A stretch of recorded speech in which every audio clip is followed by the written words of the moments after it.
Alright guys, today we take a look at the Wolverine Omnibus. Now, to make it clear, because there have been other Wolverine Omnibuses, this is the original Wolverine stories. These are kind of the foundation of the character, and this features his first ongoing. And this is kind of just taking you back to what Wolverine was back in the late 80s and early 90s. Alright, and so this contains the Marvel Comics Presents, which is 1 to 10, and it also contains Incredible Hulks 180 to 182, because that is the origin of Wolverine. We also got a couple of small issues here and there, like 340 of Marvel Treasury, but the main thing that we're getting here is Wolverine 1 to 4, which is by Mark Millar and Chris Claremont, and then Frank Miller.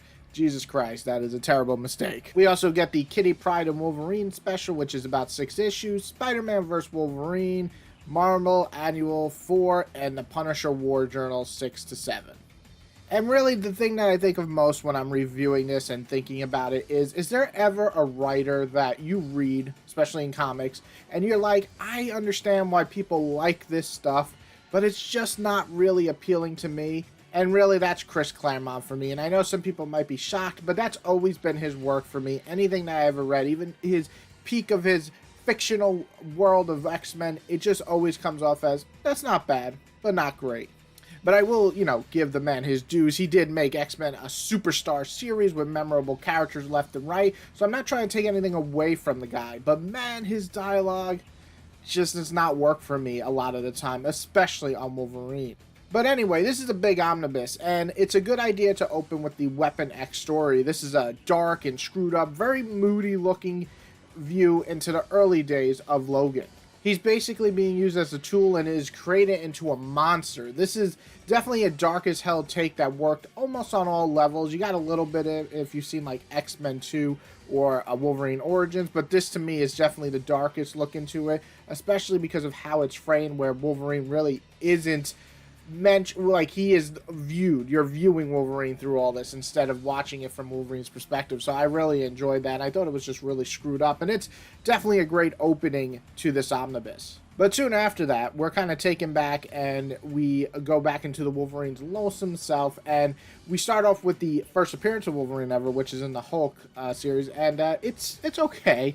It's corny and whatever, but you accept it because it's the very early 80s, and you just, it's Wolverine's very first appearance, and it looks goofy as shit. But beyond that, we get to the main story, which probably the second best story in here is the Wolverine, which is basically Frank Miller and Chris Claremont teaming up to create more of a Japanese samurai style story, with Logan basically just being very honorable and trying to do the right thing. So I really like this story for the art alone. Chris Claremont does do a good job with the dialogue here. I don't think it's too out of place, and I really enjoyed the art. I think Frank Miller really kicked ass in this. It reminds me a lot of his Daredevil run, which is also a big plus for me. So yeah, I like this story. And then we get the Kitty and Wolverine, which is a little bit long for me. I think they stretched it out. And it's definitely more of a Kitty story than a Wolverine story. Her growth in this is pretty great, but it is, good enough. And then that's pretty much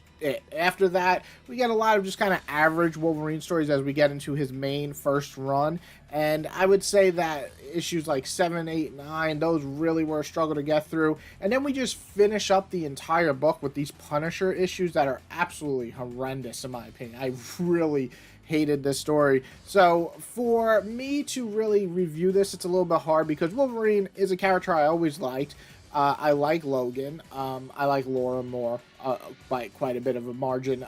But I like Logan. But I don't think this omnibus did him too many favors once you get past the great Weapon X story, and then the pretty good Wolverine and Kitty Pryde and Wolverine's not bad either. But the rest of it is just kind of dragging it down. You can see Wolverine has issues holding up his own series. So saying that, as a fan of X-Men in general and Wolverine, I probably will bump this to a 3 in terms of general what it is and what it contains, just for the Weapon X story alone. But for my personal enjoyment, I gotta be honest, it's looking closer to like a 2.5 for me. I didn't love this book. Besides the Weapon X story, I thought the rest was good to downright boring as hell. So this is the first omnibus. I do have omnibus number 2, and I might get 3 if 2 impresses me. But, I think if you're a Chris Claremont fan, this will work better for you. You might like it more. But for everybody else who doesn't really like the older dialogue in comics, like in the 80s and 90s and 70s, this might be a little harder to really get into.